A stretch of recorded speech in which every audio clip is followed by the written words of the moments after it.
sebagai pemimpin pada waktu itu di kitab Yosua pasal 24 ayat 15. Dia berkata, tetapi jika kamu anggap tidak baik untuk beribadah kepada Tuhan Allah Israel, pilihlah pada hari ini kepada siapa kamu akan beribadah. Apakah kepada Allah huruf kecil, Allah yang kepadanya nenek moyangmu beribadah di seberang sungai Efrat, berbicara tentang nenek moyang mereka yaitu Abraham yang datang dari seberang sungai Efrat. Abraham datang dari keluarga lingkungan yang menyembah berhala. Atau apakah engkau memilih Allah huruf kecil, orang Amori yang negerinya kamu diami. Mereka orang Israel sudah berada di negeri perjanjian, tanah perjanjian, di tanah Kanaan, dan salah satu suku di tanah Kanaan adalah suku Amori. Mereka pun menyembah berhala. Yosua menantang mereka atau memberikan undangan kepada mereka, sekaligus memberikan kesempatan untuk memilih. Pilihlah pada hari ini siapa yang engkau mau layani, sembah, ikuti seumur hidupnya. Kemudian Yosua berkata, tetapi aku dan seisi rumahku, kami akan beribadah kepada Tuhan, kami akan melayani Tuhan. As for me and my house, aku bersama seisi rumahku, kami akan beribadah, kami akan melayani Tuhan. Di dalam bahasa Inggrisnya dikatakan,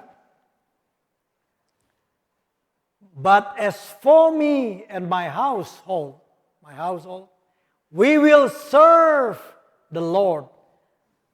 Huruf besar Lord ini artinya Yahweh. We will serve the Lord. Aku bersama keluargaku, kami akan beribadah kepada Tuhan dan melayani Tuhan saja. Itu tema di dalam 1 bulan September ini. Kita belajar bersama-sama. Kiranya Anda yang masih single,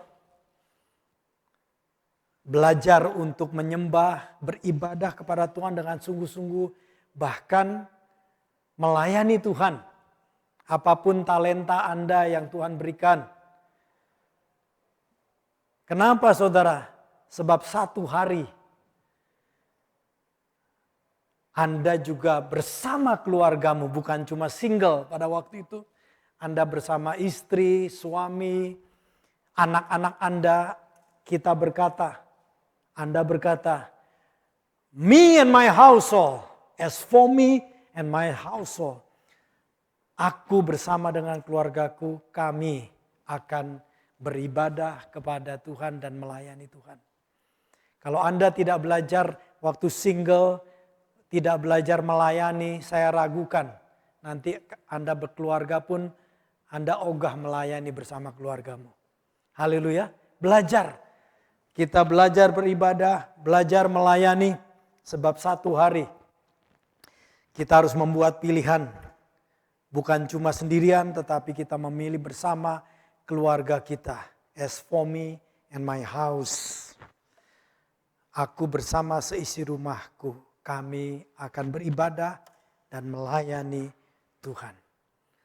Saya ajak bersama-sama sesuai dengan tema yang diberikan oleh tim apostolik di dalam bulan September ini bersama-sama. Kita menyatakan ibadah kita kepada Tuhan dan bersama-sama kita mau melayani Tuhan di rumah Tuhan. Amin. Haleluya. Saudara, kita bersyukur betul-betul bahwa di dalam kesempatan ini, hari ini Pastor akan menyampaikan khotbah yang bertemakan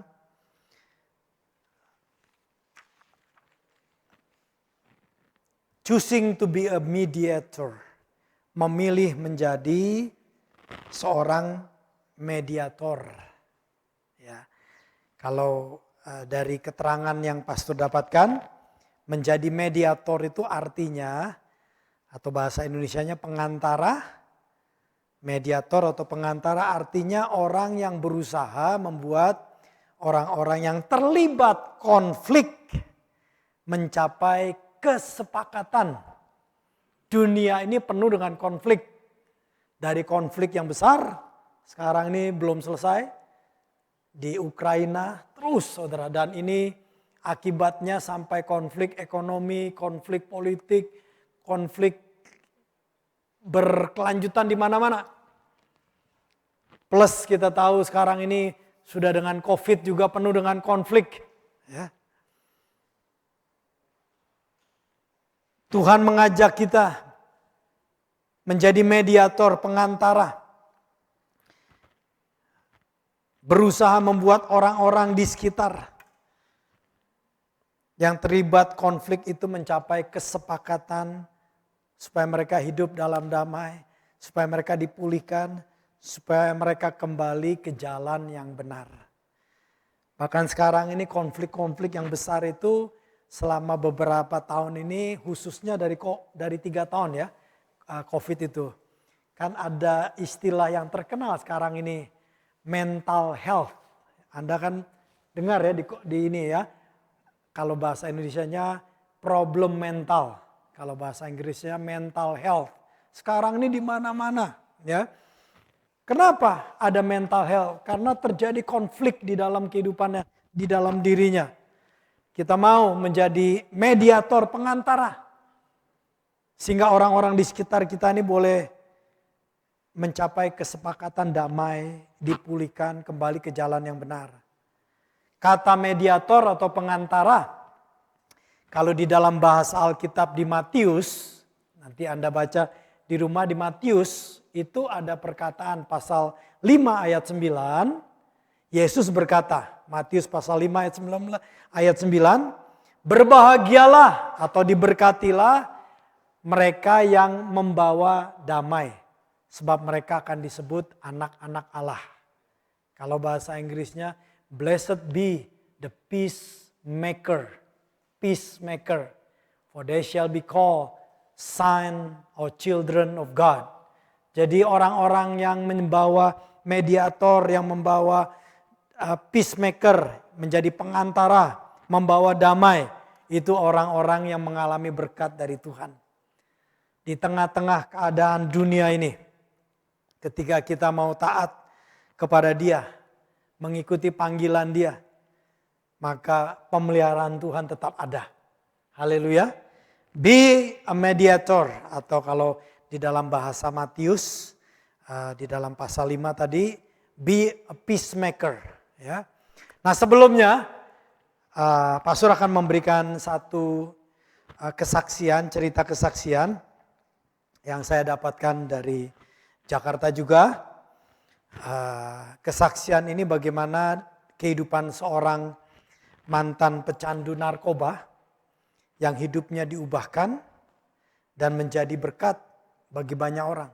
Hidupnya diubahkan, dia menjadi mediator, dia boleh menjadi peacemaker kepada orang-orang banyak ya. Karena nama lengkapnya sebenarnya ada, cuma saya nggak kepengen nyebut nama lengkap, hanya nama singkat. Saya singkatkan namanya ya. Ada seorang yang bernama Free. Free adalah seorang yang pecandu heroin berat. Hidupnya ini hancur berantakan ya. Tidak ada masa depan. Kalau Anda orang yang tahu teman atau mungkin bahkan orang yang dekat kena kecanduan narkoba, ini nggak gampang saudara. Dan kalau tidak ada kasih karunia Tuhan yang bekerja, biasanya sudah masa depannya habis ya. Nah inilah yang bernama Free yang masih muda ini. Dia berada di dalam keadaan seperti itu. Bersyukur sang adiknya Free ini ternyata pengikut Yesus yang setia. Adiknya berusaha untuk ngajak dia untuk pergi ke komunitas gereja di mana banyak membantu orang-orang seperti situasi begitu ya. Nah jadi adiknya sudah berusaha juga, tapi memang mengajak orang kembali ke jalan benar itu tidak mudah. Tidak mudah. Apalagi ini adiknya. Ya, kepada kakaknya. Jadi tidak mudah. Tapi adiknya tidak menyerah, dia berdoa, time to time, dia ajak kembali, tapi kakaknya selalu menolak. Sampai satu hari sebelum sang adik ini yang punya impian sekolah ke luar negeri. Nah, saya nggak tahu keluar gini Jepang atau ke luar negeri yang lain ya. Cuma dikatakan bahwa sang adik itu berkerinduan ingin sekolah ke luar negeri.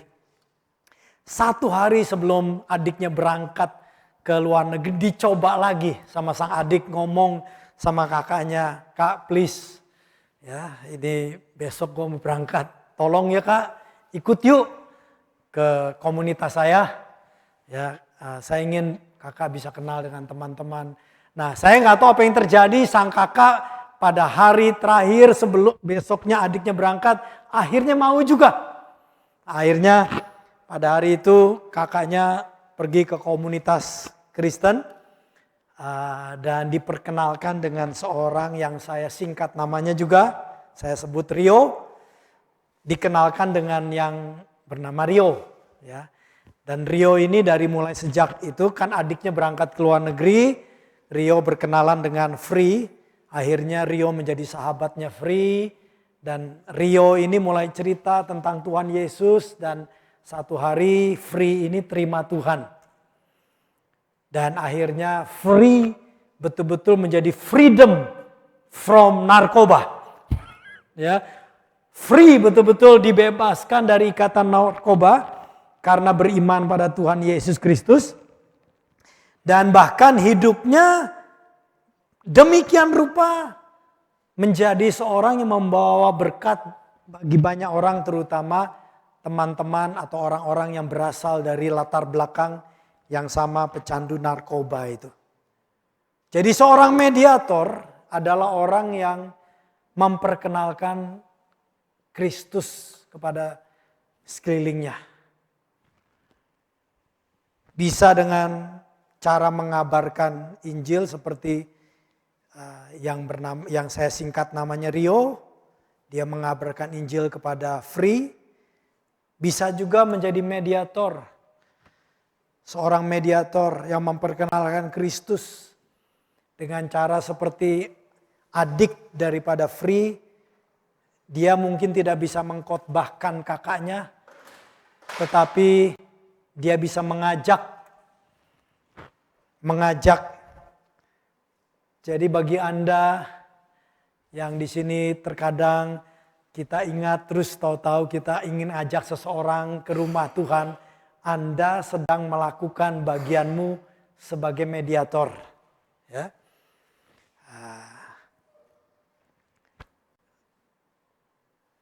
Pastor diajak ke gereja berkali-kali 2 tahun. Waktu masih hidup dalam dunia yang gelap, saya nggak kepikir dari mulai kakak saya yang lebih dulu bertobat, kemudian teman-temannya juga saya selalu menolak. Sampai satu orang ini yang akhirnya saya datang ke satu pertemuan Kristen. Nah, dia nggak banyak cerita apa-apa, tidak cerita apa-apa tentang Tuhan, tetapi dia mengajak saya ke pertemuan sana. Ternyata di pertemuan itu saya mendengar berita Injil, berita keselamatan yang akhirnya membuka hati saya untuk percaya dan mengubah kehidupan saya. Jadi kita bisa menjadi mediator dalam setiap step tingkatan kehidupan kita. Ada yang cuma mengajak, ada yang semua berbuat baik, menolong. Makanya Yesus berkata, perkataan Yesus di pasal 5 yang terkenal sekali, kiranya perbuatan baikmu dilihat orang.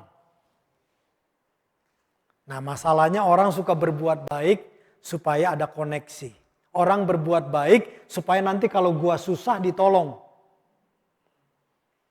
Ini pikiran yang salah.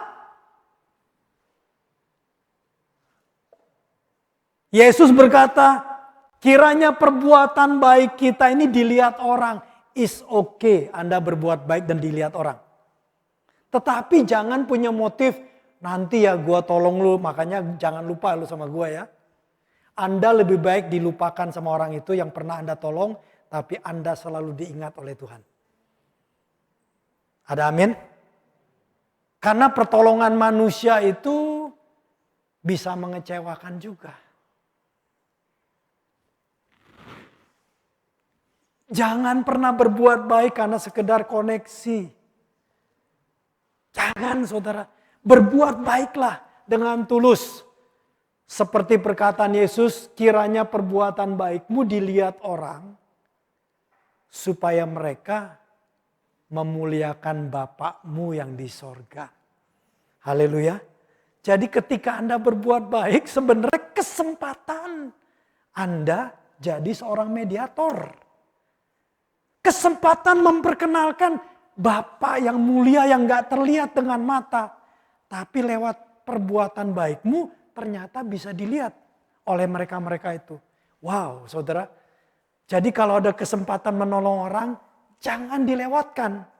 Tetapi bukan sekedar nolong orang supaya bikin TikToker, cari follower. Aduh jangan saudara. Jangan. Haleluya. Tapi kalau sampai Anda menolong orang, terus ada orang terus ambil capture, terus jadi nama terkenal, ya udah nggak apa-apa. Tapi motivasi kita jangan dari wow gitu. Karena ketika kita motivasinya memuliakan Bapa di sorga, kita diberikan kesempatan untuk menjadi mediator, menjadi peacemaker. Haleluya. Amin saudara. Nah kita akan lihat dari Kisah Para Rasul, bagaimana kita membahas menjadi seorang mediator, saudara ya. Kisah Para Rasul pasal 16. Kita akan baca dari ayat 8 sampai 15. Pasal 16 ayat 8 sampai 15. Kita akan baca pelan-pelan ya. Gak apa-apa ikut turu aja saudara supaya nanti bisa selesai ya. Setelah melintasi Misia, mereka sampai di Troas. Pada malam harinya tampaklah oleh Paulus suatu penglihatan. Ada seorang Makedonia berdiri di situ dan berseru kepadanya. Katanya dalam penglihatan, menyeberanglah kemari dan tolonglah kami. Ayat 11, ayat 10. Setelah Paulus melihat penglihatan itu, segeralah kami mencari kesempatan untuk berangkat ke Makedonia. Karena dari penglihatan itu kami menarik kesimpulan bahwa Allah telah memanggil kami untuk memberitakan Injil kepada orang-orang di sana. Sampai di sini sebentar, saya agak sesuatu yang pastor dapatkan di sini juga. Kita lihat. Saudara, penglihatan ini terjadi pada kapan? Pada waktu apa? Malam hari. Jadi ini bukan tebakan pastor, ayat 9 bilang pada malam hari. Jadi dikasih tahu di malam hari ya. Haleluya. Makanya malam hari saudara itu sangat penting. Ya. Ada ayat mengatakan janganlah engkau marah sampai matahari terbenam. Kenapa? Boleh marah siang hari, tapi kalau matahari terbenam jangan marah lagi. Artinya kalau Anda mau marah siang hari itu setelah itu berikan pengampunan. Karena malam hari bisa sesuatu yang terjadi. Nah pada waktu mereka istirahat malam, di malam itu ada sesuatu yang terjadi, ada penglihatan. Nah kemudian dari penglihatan itu dikatakan di ayat 10 mereka menarik kesimpulan bahwa Allah memanggil kami. Seringkali panggilan dalam kehidupan Anda, dari Tuhan untuk Anda, itu terjadi malam hari. Nah, cuma karena kita nih tidak menyadari pentingnya malam hari, kita lewati begitu saja dengan tidur dengan perasaan kesel, tidur dengan kecewa, tidur dengan nangis, tidur dengan pikiran yang aneh-aneh, pikiran yang kesel dengan ini, dengan itu. Bersihkan pikiran kita dalam anugerah Tuhan. Supaya siapa tahu malam itu ada penglihatan. Memang tidak semua penglihatan dari Tuhan. Amsal kitab Pengkhotbah mengatakan ada penglihatan karena banyak pikir. Kita juga akan mikir kan ya. Kalau kita lagi kesal, lagi kecewa, lagi sedih. Malamnya mikir dikejar-kejar ular. Mikirnya mimpinya apa? Kebakaran. Karena banyak mikir. Ada juga penglihatan pekerjaan setan. Setan bisa menaruh kebohongan juga. Tetapi Tuhan bekerja melalui penglihatan juga. Jadi persiapkan diri kita setiap hari. Kita tidak tahu kapan datang penglihatan itu buat saudara. Ketika penglihatan datang, siapa tahu itu penglihatan adalah panggilan Tuhan dalam hidup Anda. Saya tidak bicara panggilan harus menjadi seorang pendeta dan sebagainya. Tapi panggilan Anda. Di sini banyak anak muda. Anda mungkin terpanggil, mungkin sekolah di luar negeri. Maksud dari Jepang, mungkin di tempat lain lagi. Atau di ngapain lagi? Terpanggil Anda. Mungkin terpanggil jadi calon menteri. Why not? Kita butuh menteri-menteri yang cinta Tuhan loh saudara. Supaya Indonesia ini khususnya dipulihkan. Kita butuh saudara. Tuhan mau panggil kita tidak tahu. Panggilannya area mana. Tapi dia bisa menyampaikannya. Haleluya. Haleluya. Ayat 11. Lalu kami bertolak dari Troas. Dan langsung berlayar ke Samotrake. Dan keesokan harinya tibalah kami di Neapolis. Ayat 12, dari situ, dari Neapolis, kami ke Filipi. Kota Filipi yang namanya tercatat di dalam kitab Filipi, ada Filipi ya, itu kota itu. Ini adalah kota pertama di bagian Makedonia. Makedonia itu provinsi. Suatu kota perantauan orang Romawi. Artinya banyak orang Romawi, Eropa datang ke sana. Di kota itu kami tinggal beberapa hari. Artinya Paulus dengan teman-temannya saat itu di Filipi. Ayat 13, pada hari Sabat, hari istirahat orang-orang Yahudi atau orang-orang yang percaya menyembah Allah Abraham, Ishak dan Yakub menurut sistem perjanjian lama. Pada hari Sabat kami keluar ke pintu gerbang kota. Jadi keluar dari kota Filipi. Kami menyusuri tepi sungai dan menemukan tempat sembahyang Yahudi. Yang sudah kami duga di situ. Setelah duduk kami berbicara kepada perempuan-perempuan yang ada berkumpul di situ. Ayat 14. Seorang dari perempuan itu yang bernama Lydia turut mendengarkan. Ia seorang penjual kain ungu dari kota Tiatira yang beribadah kepada Allah.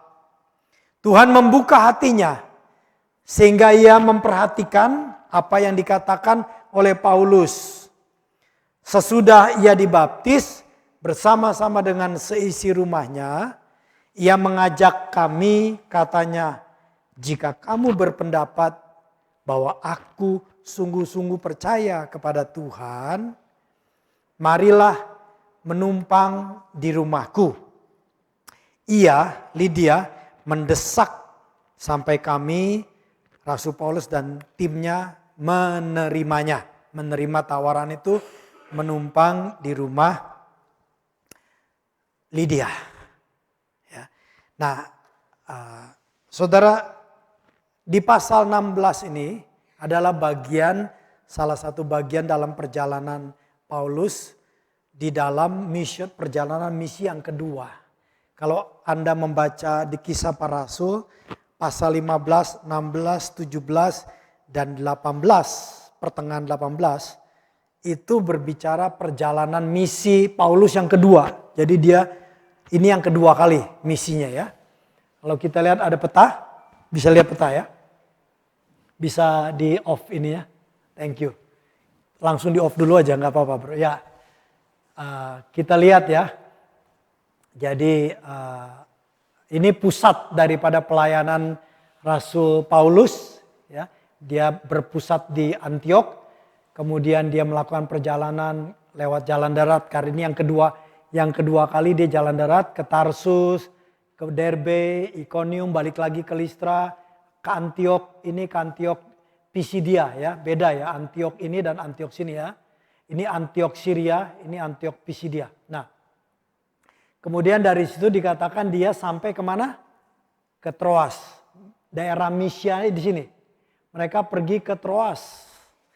Nah, di Troas itulah dikatakan dia mendapat penglihatan. Ya. Penglihatan di mana ada orang yang berseru, "Datang kemari," katanya. Yaitu ke Makedonia. Kemudian dari situ dia menyeberang ke Makedonia sampai ke kota Filipi ini, saudara. Ya. Ini Eropa ya. Ini daerah yang disebut negara Yunani sekarang. Ya. Kalau ini adalah negara Turki. Wilayah Asia yang paling pojok. Ini Turki, ini wilayah Yunani sekarang ya. Greek Yunani ya. Nah jadi pindah. Ini bisa jalan darat lewat sini, tapi jauh banget. Dia ke sini naik perahu yang menyeberang ke Filipi ya. Nah, itu perjalanan misi yang kedua dari Rasul Paulus. Nah, di kota ini bertemu dengan seorang yang bernama Lydia. Nah, dikasih tahu latar belakang daripada Lydia ini. Ya, silakan diganti lagi ya. Latar belakang dari Lydia ini adalah dia berasal dari Tiatira. Oh sorry. Petanya saya butuh lagi. Tiatira. Ya, thank you. Nah, coba Nah, Tiatira ini kurang lebih ada di daerah sini, saudara. Tiatira. Jadi asal daripada Lydia ini di daerah sini. Tiatira wilayah sini ya. Tapi dia berjumpa, Rasul Paulus dengan timnya berjumpa Lydia yang sekarang sudah pindah ke Filipi. Ya. Nah, kalau pastor sudah cek dari Tiatira kota zaman sekarang sampai ke sini naik perahu kurang lebih 400 km ya. Perjalanannya dari kota Tiatira di sekitar sini, nggak ditulis ini tapi ada Tiatira, pindah ke sini ke Filipi ini 400 km. Nah, zaman itu Tiatira sampai sekarang pun masih cukup terkenal. Daerah ini pembuat kain ungu, celupan ungu sampai sekarang masih ada. Ya, jadi di daerah Tiatira sini. Silakan. Ya, kita balik. Nah, latar belakang daripada Lydia ini, dia berasal dari kota Tiatira, kota yang terkenal pembuat kain warna ungu. Dia pindah ke sana dan sekarang dia berjualan kain-kain ungu itu. Dari kota Tiatira dia pindah ke Filipi. Kenapa? Karena Filipi itu kota yang lebih besar, kota di mana boleh dikatakan menjadi kota internasional. Karena orang-orang Roma, para pengusaha perdagangan, orang-orang elitnya banyak yang pindah dari Roma ke Filipi di sana. Makanya tadi kita membaca kota Filipi adalah kota pertama di bagian provinsi Makedonia, suatu kota perantauan dari orang Roma. Jadi banyak orang Roma dan ini menjadi kota yang internasional, boleh dikatakan pada zaman itu. Nah, dia pindah ke sana jualan kain ungu dari warna ungu. Nah, Anda harus tahu ini bukan sekedar orang jualan di Mangga 2 ya. Ya. Nah, kain ungu zaman itu hanya bisa dibeli oleh orang-orang kaya, orang-orang elit zaman itu. Nah, jadi Lydia ini seorang pengusaha. Kalau di zamannya dia pengusaha yang sukses, dia pengusaha yang punya jangkauan ke kalangan elit. Jadi bukan sekedar wanita biasa nih. Wanita yang sukses dalam bisnis, berkeluarga. Haleluya. Banyak zaman sekarang orang mau sukses katanya jangan berkeluarga. Lydia sukses berkeluarga, cinta Tuhan. Dikatakan dia juga seorang yang menyembah Allah. Jadi kemungkinan besar Lydia ini asalnya bukan orang Yahudi. Kemungkinan besar. Karena perkataan orang yang menyembah Allah biasanya dihubungkan dengan orang-orang non-Yahudi yang menjadi percaya kepada pengajaran perjanjian lama. Ya. Nah, dia menyembah Tuhan, tetapi dia belum mengenal kebenaran di dalam pribadi Yesus. Tuhan mengatur dengan caranya, Paulus dengan timnya dikasih mimpi penglihatan. Sehingga mereka menyadari bahwa Tuhan memanggil mereka. Sampai ke benua Eropa melalui pertama kali sampai di Filipi. Di kota Filipi sana. Nah, dan ketemunya dengan pebisnis yang luar biasa. Lydia ini. Yang menarik juga di sini. Ya, dia bertemu Rasul Paulus dengan kawan-kawannya berjumpa dengan Lydia ini di pinggir sungai, ya, yaitu lokasi tempat doa para pengikut Yudaisme. Lalu Lydia mendengar berita Injil yang disampaikan oleh Rasul Paulus dan timnya, dan Lydia pun menjadi percaya pada berita Injil, ia dibaptis. Lalu seisi rumahnya pun percaya dan mereka memberi diri dibaptis. Jadi luar biasa nih. Lydia bertobat, keluarganya yang lain pada bertobat. Ya. Nah, kita melihat ada satu teladan yang luar biasa dari Lydia. Seorang ibu, wanita yang sukses di dalam bisnisnya. Juga dia belajar untuk mencintai Tuhan. Teladan Lydia sebagai seorang mediator. Pertama, kita melihat bahwa Lydia ini keep connected. Sebelum kita menjadi mediator, kita harus terhubung dengan Tuhan. Tadi ayat mengatakan bahwa Rasul Paulus dengan teman-temannya pergi keluar kota Filipi, menyusuri tepi sungai dan menemukan tempat sembahyang orang Yahudi di situ. Dan ada perkataan yang sudah kami duga ada di situ. Artinya pengetahuan akan tempat doa orang Yahudi di pinggir sungai itu sudah ada dalam pikiran Paulus dan teman-temannya nih. Kenapa saudara? Karena di dalam aturan orang Yahudi, ini dalam sejarahnya ditulis saudara ya. Ada aturan bahwa kalau di sebuah kota, di sebuah tempat mereka mau membuat mereka mau membuat, orang-orang Yahudi itu mau membuat tempat ibadah yang disebut sinagoge. Sinagoge itu ruang gedung yang dibangun mungkin sekitar gini lah luasnya ya. Itu dibangun, itu menjadi tempat ibadah mereka. Peraturannya minimum 10 keluarga. Ada 10 keluarga, kepala keluarga, bapak dan anak-anak dan istrinya itu berkomitmen untuk pergi beribadah di sinagoge itu, rumah ibadah orang Yahudi. Minimum harus ada 10 keluarga. Kalau kurang dari 10 keluarga, gimana? Boleh, tapi tidak membangun sinagoge, tapi membangun tempat sembahyang, tempat berdoa. Dan biasanya menurut keterangan atau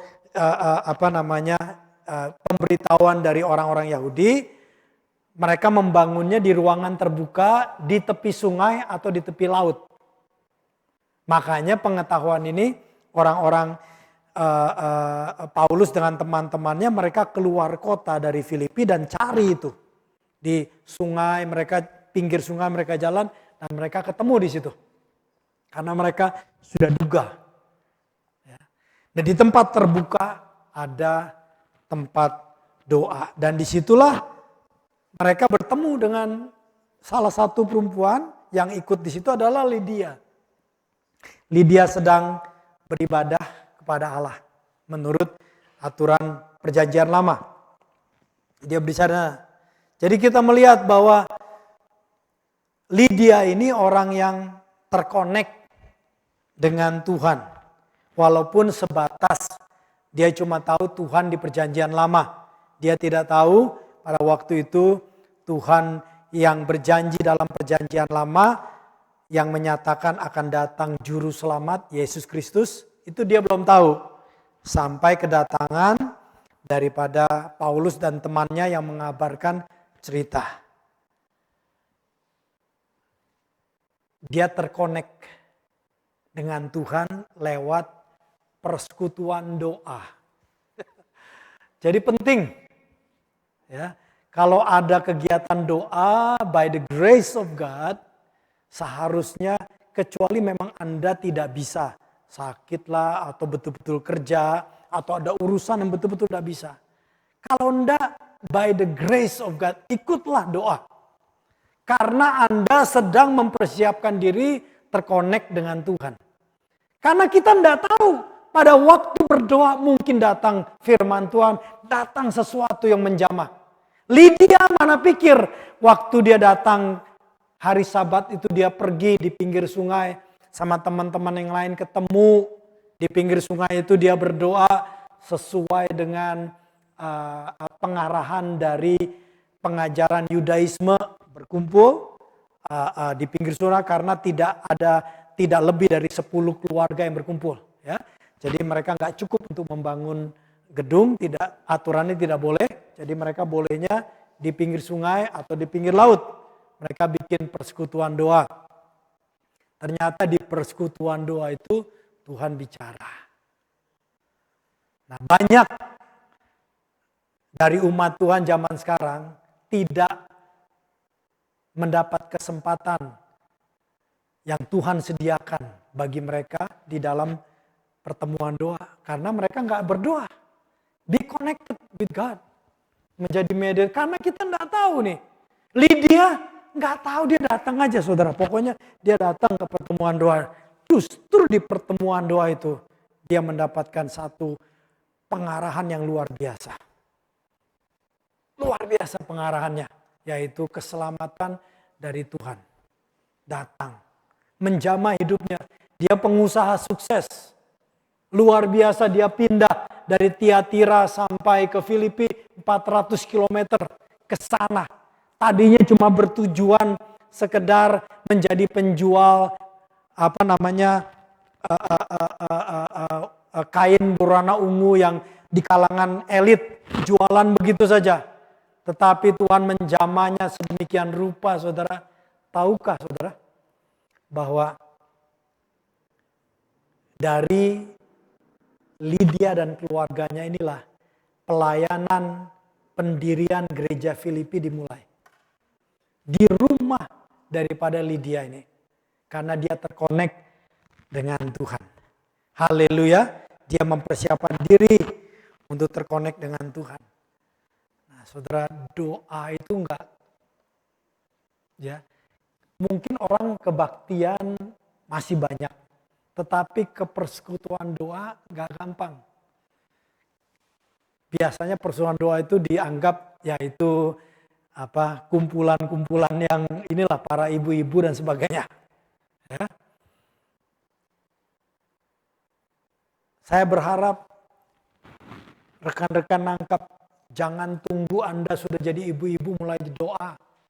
Berdoalah ketika Anda masih muda. Belajar berdoa.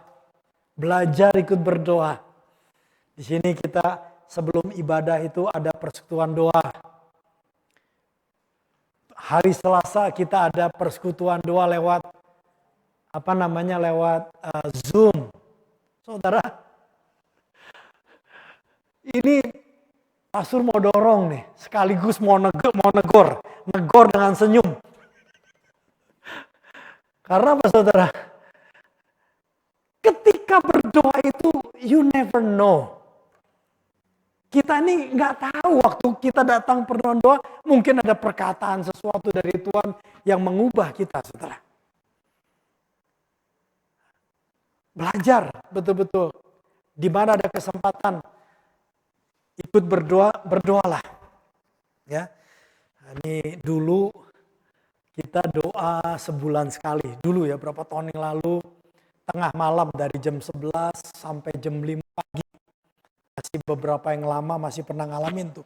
Ya, nggak gampang tuh melek dari jam 11 malam sampai jam 5 pagi saudara ya. Cari wajah Tuhan. Lama-lama saya juga tambah tua. Udah deh kita jangan lagi jam 11 malam sampai jam 5 pagi. Udah jangan kita ya.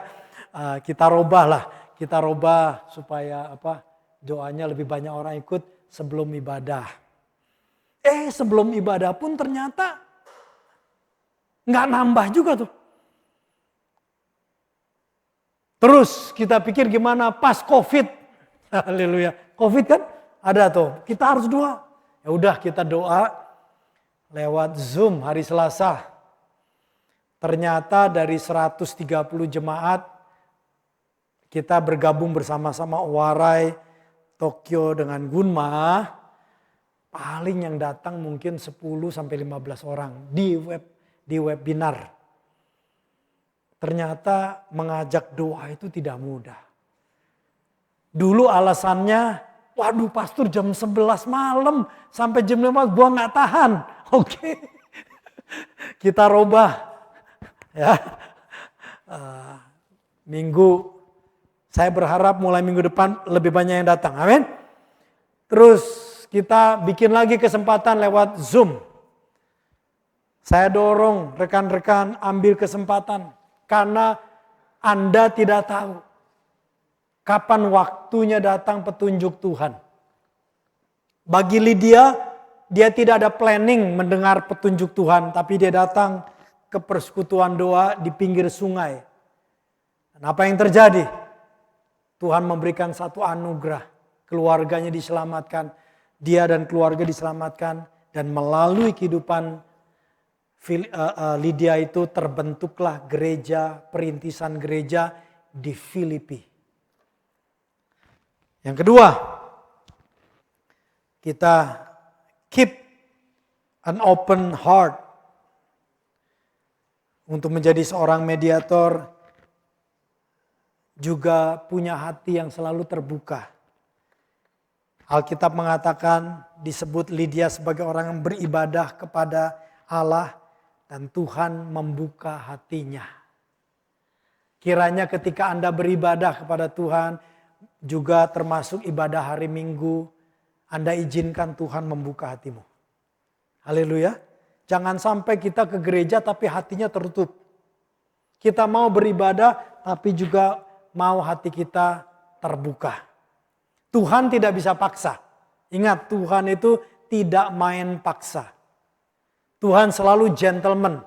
Bahkan ketika orang memilih masuk neraka, Yudas Iskariot yang hidup bersama Yesus 3,5 tahun. Dikasih kesempatan melihat anugerah Yesus. Tapi memilih masuk neraka. Tuhan tidak larang. Artinya tidak tahan. Walaupun sudah 3,5 tahun. Karena Tuhan is gentleman. Dia ingin kita bekerja sama dengan dia untuk membuka hati kita. Be open.